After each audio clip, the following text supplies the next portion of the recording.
Greetings folks, at Newton Airlines we've decided to size up a little bit. This monster is the Volantex Ranger 2400, or the code is the 757-9. This is the monster big brother to the fantastic Ranger 2000 and Ranger 1600. Bigger all over. It's a longer fuselage, it's a wider fuselage, has these crazy big wheels on them. You can take them off if you want to.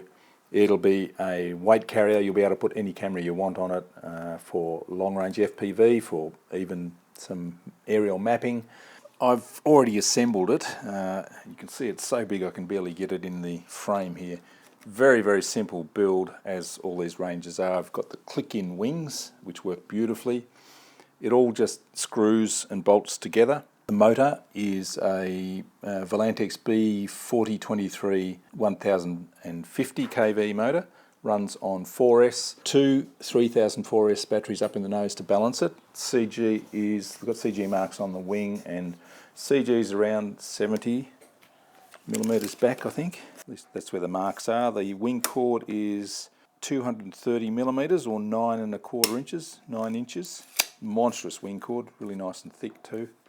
2.4 metre wingspan, 1230 length. Compared to the Ranger 2000 and the 1600, it has a bigger horizontal stabiliser and rudder. And the obvious thing is it has these enormous big, 4 3/4 inch rubber, nice soft rubber grass takeoff wheels.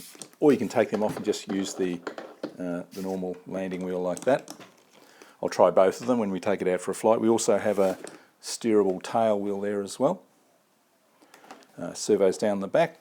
And in the nose we have the typical Volantex plywood tray there. Another tray up here for receiver, flight control boards, things like that.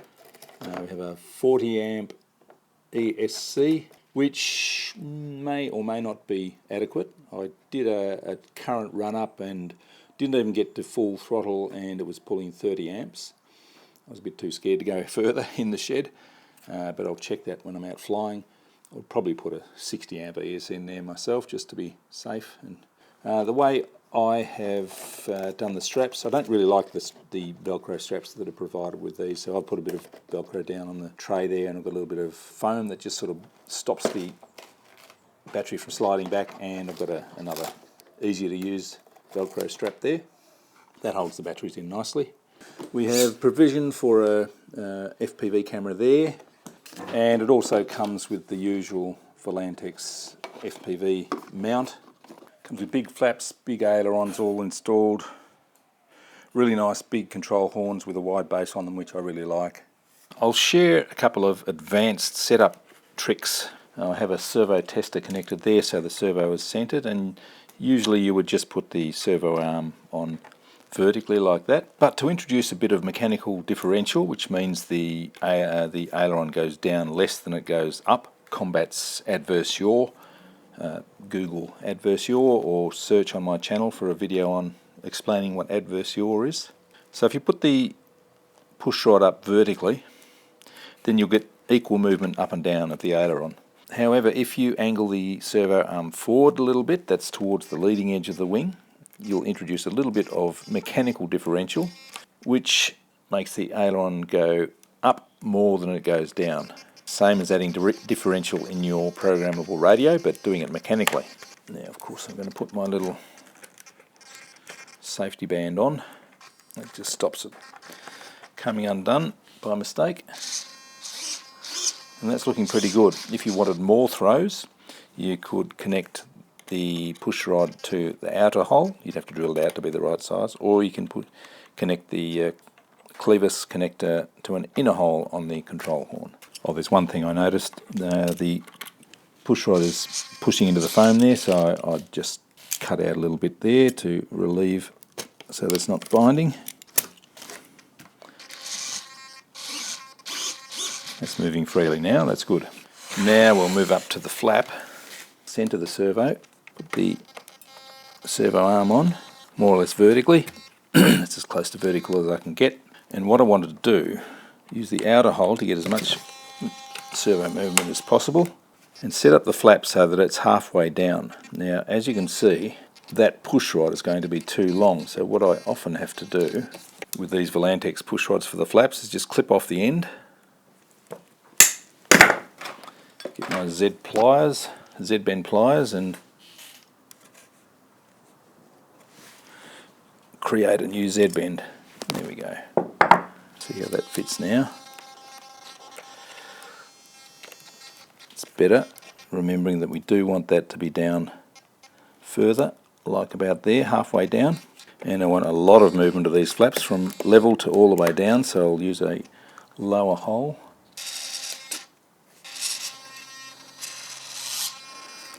So that's going from just a little bit above level to pretty much all the way down, using the full movement of the servo. So we get maximum power and maximum accuracy or resolution of the servo. We're not wasting any of the servo motion. That's what I want. Lots of flat movement for air brakes, and so that it can just go a little bit above level, so that I can just ease it off using the end points in the radio just to stop the servo from straining.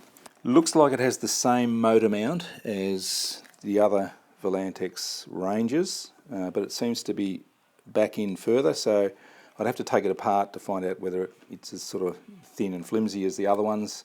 Probably is, and they're probably okay, but for peace of mind I might even make up my own little aluminium motor mount. We'll see.